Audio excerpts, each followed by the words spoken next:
Gani, para kitang ebidensya. Ebidensya sa iyo. Ito yung melon na iniwan na nagme-melon. Hala, ha? Si mama una ng kamot. Punta na kayo dito, kumakayo ng watermelon. Libre na yan. Dahil iniwan na ng may-ari. Ayan o, yung mga nasipog. Si mama dagani na watermelon. Nguha pa o. Ito sa sako na ako. Ayan. Paano ko dito kan ili? Hay nang mo? Ito sa sako.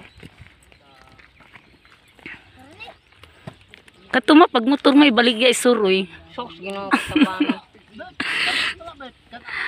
Sakto yun ilan ni kuan ba? Ilabor to daso dalon sa kuan arasasan. Daming watermelon. Mga gagmayay sab no? Last harvest na yun nila.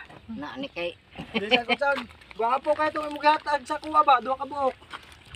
Ha? Magmahay, maghilapos mga bata. Grabe mong muha oh. Kay timing nga pag ito, nalabyan ba mo, nagbaktas ko. Ang daming watermelon.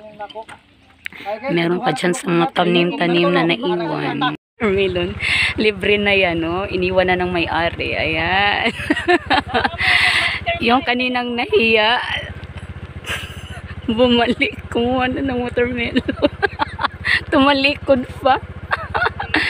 Tapos ito yung nagkukupra sa amin, mga bata, anak ni Bertuda. So ayan, nanguha ng melon, isang sako.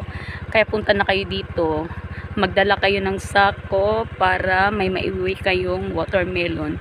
Pwede pa kayo kumuha dun sa tanim nila.